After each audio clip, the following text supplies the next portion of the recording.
day-to-day activities. Wow. As far as my first traumatic experience. I didn't realize you were short. Oh. I'm just... No. You know what? You can bring that up. You know what? Okay, so this is not my first traumatic experience, but this is an experience I had. And I guess every experience shapes who you are. Right. So I did have a female a long time ago tell me, you would be fine if you was taller. And I looked at her and I said, well, I guess I ain't going to be there because I ain't growing. Oh, Lord. No. So, but was that traumatic? No, I don't think that was traumatic. I mean, but see, it all depends on what you consider traumatic. And then also remember, everything is entangled. Mm-hmm. So what you said about short, that reminded me of that, which is going to remind me of something else that has happened because of me being short. So it all goes back. Okay. So it's all triggered. Yeah. Not saying that, as you get older, you learn how to deal with it, but sometimes, and I'm glad you brought this subject up because a lot of times when you think about your first traumatic experience, that actually dictates how you move with other people and everything. So I do I do think that that's a great topic, and we call that icebergs because you see the small part of the iceberg, but below is so big, and that's what's your core values, and that's how you actually move around. So. There you go. Okay. So was that it though? That was okay. So was that your first ever traumatic experience? No, I mean, the first thing that let you know that you were naked. Ooh. That means exposed, revealed, vulnerable. Okay. This will be my first one. I was labeled in elementary school as not college material. What? In elementary school? Elementary school. That's a fact. That's that. Yeah. Okay. Wow. Okay. Go ahead. Willie. Okay. See, self-love. Yes. Being aware of who you are, what you truly are, what you're really made of. Mm-hmm. Things that you know that make you shut down, things that make you tick, but you still rock on. You still push forward. My first traumatic experience. I think I realized when I was black. I didn't want to say that. I didn't want to say that. I ain't gonna lie. I didn't want to say that. I'm glad you brought that up. Yeah. You think about it. When you were, I don't know where you raised up, but when cause like I said, I'm a military brat, so you was around a lot of white kids. Yeah, and that was the thing. So I didn't know. Yeah. So that's my So, but you think about it, even if you're younger, if you're not often raised up to be recognized as until you get to a certain age. And I'm trying to remember what age I was, and I went over a friend's house and playing, G.I. Joes, whatever, man, having a good old time. So I left and went home. I get a call like, hey, so-and-so is missing X G.I. Joes or whatever. Do you have them? I'm like, what? No. Now, my mom and dad, went in my room, back and forth. No, he has all of his toys. Asked me back and forth, check book bag, everything. They did like it's in prison. Right. Like they did a lockdown. So they didn't believe. Yeah, they didn't believe. But then come to find out, it was another kid of supposedly his best friend in the world that had the toys. But then I was upset, and they had to break down to me what was going on. That's the first time ever you've been, because it wasn't Johnny Uncle, it was Johnny's parents. Right. That was my first name they called was, hey, William William. I'm like, well, wait a minute, so-and-so was there, so-and-so, so why did I get pointed out first? Because you was black. Yeah, and then they had to break it down to me, funny, and for a while I thought it was such a bad thing to be black, and then even being around I didn't say around other black kids, it was just being around other kids in general, and going over other people's houses, playing with toys, it was just like, hey, want to come over? Nah, I'll just stay home. I stay, But it's funny you say that because that was a triggering event that now you looked at when you go over people's houses, you're more cautious and everything. Yeah. And we talked about this earlier about name calling. Right. So you figured out you was black by that. Yeah. I knew I was black when the white boy that I used to hang out with called me a nigga. Oh, wow. My mom sat me down. She said, don't be mad at him because he learned it from his parents. Right. Which is what we talked about. Okay. It's funny, and then I'll tell my story, but it's funny that y'all said that because I'm wondering if my son is going to say the same thing because he spent most of his life down here now. Right. And I remember, like, he had like a low cut, probably about your hair, and he was trying to do one of these and wondering why his hair wasn't moving like the other kid. Oh, Lord.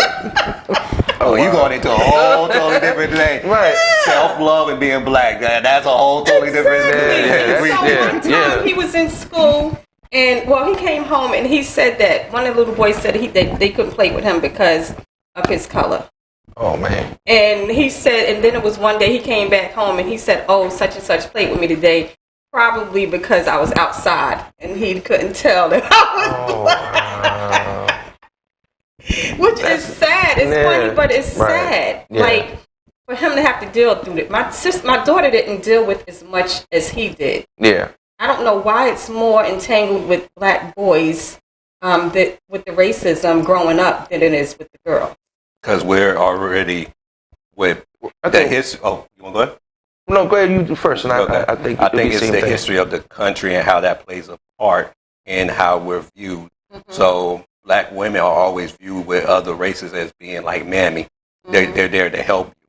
Black men, we're either viewed as a threat or labor. Yeah. So when they look at us, they always see low intelligence. So it's easy to demonize us because that fear factor has always been pushed in through America to demonize us. Even if you look at how they even talk about the news, 2 people could kill somebody. I'll use a prime example. Dylan Roof has mental issues. Mm-hmm. Even though he killed people, innocent, in a church, he has mental issues. He needs help. I get arrested. It's a whole totally different scenario. Even if you look at be Sutherland. Exactly. Or even if you look at how they're dealing with the opium epidemic and how they did with crack. Mm-hmm. And how opium, they need help. With crack, lock them up. Mm-hmm. So is it the demonization of us as far as black people, especially black males, has already been there? I mean, if you look at the original Birth of a Nation, they made sure to pinpoint that we will rape white women. Yeah, they made sure they put that in there. Let's leave it right there because that's just where we need to be. All right, so I want to talk about self-love. What do I think self-love is? I believe that self-love is you having the arc of protection over your being, over who you are, being able to stand firm in any situation and not letting the next person taint who you are. Being able to express yourself, your whole you, without feeling like you have to dim your light. Oh, okay. I like that. Okay. That's a good way to put it. But let me tell you about my first traumatic experience. I was about 15 years old.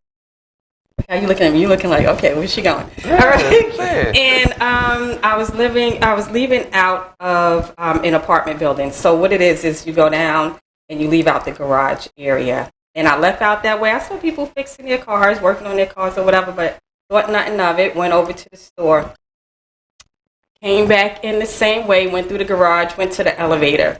Somebody came up behind me and said, don't move. If you turn around, I'm going to kill you. Right? And I'm like, whatever. Like, it's a friend or something. Like, and it turned out it wasn't a friend. It was really somebody with a knife wanting to, I don't know. And I was like, don't touch me. I'm a virgin. This, that, and the other, just...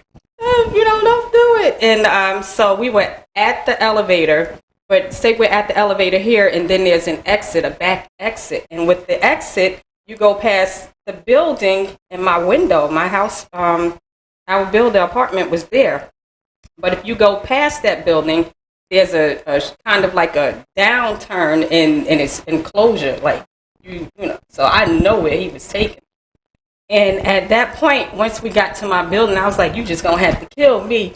Right? And he just said, go ahead. And then I ran back into the apartment building, and the security guard was like, what happened? And I was all frantic, didn't even realize I had a cut on my hand. Went upstairs, told my mother. She was frantic, called the cops. Well, the security guard actually called the cops. And just long story short, she didn't believe that I wasn't touched. She really thought that something happened to me. Went to the hospital. That's another traumatic experience because I'm sitting there waiting to get seen, and they're like rape victim. Yeah. You know what I mean? Yeah. So that was traumatic.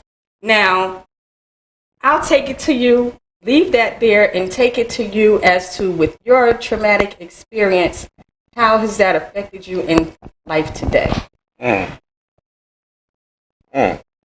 far as the college one, I'll say this. I think it made me not try in school. Yeah. I think once I was labeled that, I probably went through school not trying, and I got to a point where I actually believed it. So I didn't try my best in academics. I sure didn't pay attention to any of that, and it took a long time. And I'm still working through it to remove that stigma off me, because it's already put on me to the point where it's like, man, you can't do this. And I think that's where, we have to be careful how we use words and stuff, because those can affect you. You never realize it until years later. So for me, it's an ongoing battle as far as, saying, like you said, dimming your light, not trying to show your true intelligence because you've already been labeled, hey, you're not smart enough. So you were believing that. It's like you didn't feel like you had to prove that you weren't that, or did you just feel like you were just in that sunken place? I'm sunk in place. As a matter of fact, to be honest with you, I do believe that this is where the terminology comes, that college ain't for everybody, because a lot of us get told that. So we're like, we don't need college. We don't need college, as if it's some great thing that we can't accomplish. Mm-hmm. And for me, that's how I look at it. It's like, I don't need college. I could be successful without it, without realizing that I was just telling myself that, because in reality, I didn't think I could do it. Yeah. What I You don't trust white people. No, I mean, like white bread. He hate this cable right now. I'm wearing this t-shirt today. T-shirt, man. No, I mean, I think far as actually, you said, going over being a presence in somebody's house, people say, you're welcome, dude, your house is yours type deal. I still kind of like, you know what, I just sit on the couch, No, man, come on. Cause I think when a couple times when I stay at his house, I'll be like, just sitting there, just like, what are you doing? Man, you've been here before, but like, sometimes I still like, no, I'm good. Right. Or you literally gotta say, come on in here. Hey, you know where the glasses are, you know where everything's at, have you something, Right. It's, and that's anybody regardless of the color now, because now it's thinking like, okay, you don't want to do something to have somebody think if something would have happened, you're the first person they call. Hey, where's such and such? I'm like, wait a minute, I wasn't in that room. I stayed on the couch. So it's the trust factor. Yeah, it's a trust factor. So now you think that nobody trusts you when they're not around. Right. Wow. In a sense, yes. Because you, like I said, it's that one time as a little kid, you be like, okay, from this point on, like, well, damn, if I go back over, because I said I never went back over to the guy's house ever. Yeah. And I kind of was, my behavior towards him was kind of like, well, hey, you're not humoring him, and, and at that, I'd be like, well, you don't come over now, I'm just going, hey, you want to play? No, now other kids were around, I would consider it, but a lot of times, just like. So what's your meaning of love? Oh, man. To trust? Trust is part of it. Trust is part of it. Okay. Trust is part of it. You realize what that is? What's your meaning of love? To not judge? I think that's part of it. Wow. Yeah. You see that? Yeah. And you know what mine is? Protection. Ooh. Okay. And I've heard that makes sense, right? It does. Wow, you guys. So there you go. It's all about showing some love. Love means different things to different people. That's why you can't expect somebody to love the way you love. You have to get down to the root and understand a person for who they are from the beginning to today.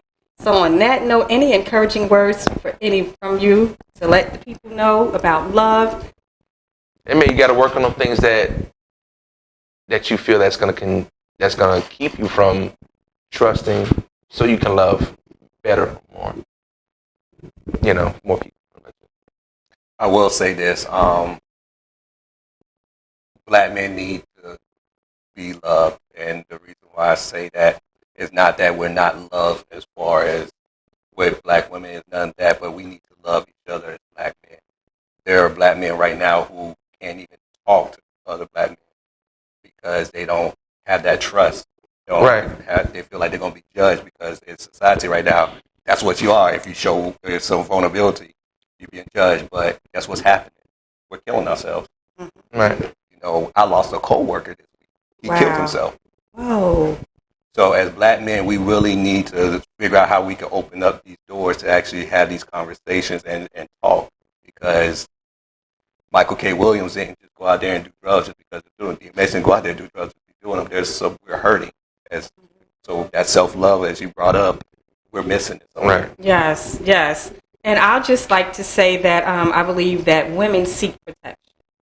Women seek protection, and it goes with domestic violence that has been, we just had a walk against domestic violence with Butch Kennedy and Lisa Raheen.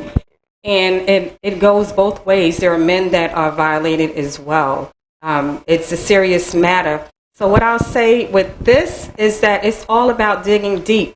Once you understand where your pain comes from is where that healing process begins, and you can be your true, authentic self. With that being said, this is your girl, Michelle. This is my Sean and William, and we wish you a blessed Saturday, and show some love to yourself. Have a great day. Take care.